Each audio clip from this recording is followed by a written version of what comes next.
দর্শক তো আপনারা ইতিমধ্যে জেনেছেন যে বাঘা উপজেলার চক্কাজাপুরে এবছর বন্যা হয়েছে, অতিমাত্রায় বন্যা দেখতে পাচ্ছেন।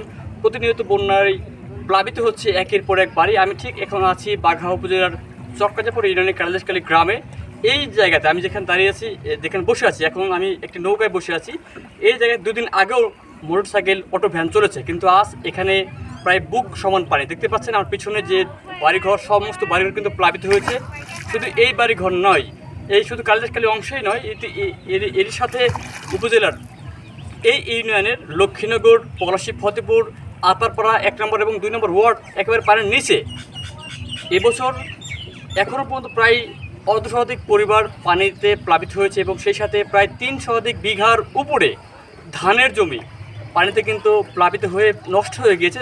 এর ফলশ্রুতিতে কিন্তু ব্যাপক ক্ষতির মুখে পড়েছে এই ইউনিয়নের কৃষক ভাইরা। দেখতে পাচ্ছেন আমার পিছনে যদি দেখাই, বাড়িঘর সব প্লাবিত হয়েছে এবং স্ক্রিনে দেখতে পাচ্ছেন অসংখ্য মানুষ, তারা খুব ঝুঁকি নিয়ে চলাচল করছে এবং অসহায় জীবনযাপন করছে। অনেকের বাড়িতে রান্না হচ্ছে না, চুলায় আগুন জ্বলছে না, কেননা বাড়িঘর সহ চুলা সব কিছু কিন্তু পানির নিচে। এই অবস্থায় কোনো ক্রমেই রান্না করার সুযোগ নেই। আমি যদি দেখাই, আমার পিছনে দেখতে পাচ্ছেন কয়েকটি বাড়ি প্লাবিত হয়ে আছে, দেখতেই পাচ্ছেন আপনারা।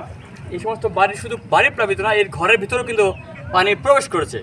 আমি ঠিক এখন যেখানে বসে আছি, এই জায়গাটা কিন্তু অনেক উঁচু।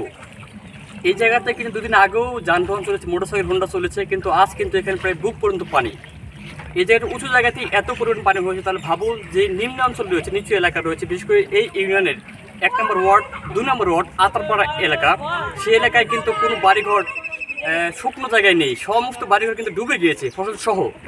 এবং সবচেয়ে বেশি প্লাবিত হচ্ছে আতারপাড়া, লক্ষ্মীনগর, পলাশী, ফতেপুর এলাকা। সেই চিত্রগুলো কিন্তু আপনাদেরকে দেখাচ্ছি, স্ক্রিন নিচেও দেখতে পাচ্ছেন আপনারা। এই সমস্ত চিত্রগুলো কিন্তু লক্ষ্মীনগর, আতারপাড়া থেকেই সংগ্রহ করা এবং সেই ভিডিওগুলো দেখতে পাচ্ছেন। এবার বন্যায় কিন্তু অনেক ক্ষতিগ্রস্ত হয়েছে এই এলাকার মানুষজন।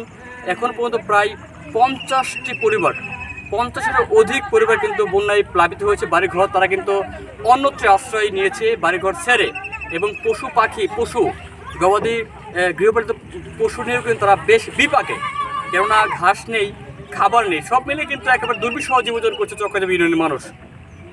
আপনারা স্ক্রিনে দেখতেই পাচ্ছেন যে বাড়িঘরের কী করুণ চিত্র। বাড়িঘর রেখে তারা অন্যত্র শুকনো জায়গায় কিন্তু তারা অবস্থান নিয়েছে। এই বাড়িঘরে কিন্তু এখন পর্যন্ত কোনো মানুষ নেই, আমরা কোনো মানুষ খুঁজে পাইনি।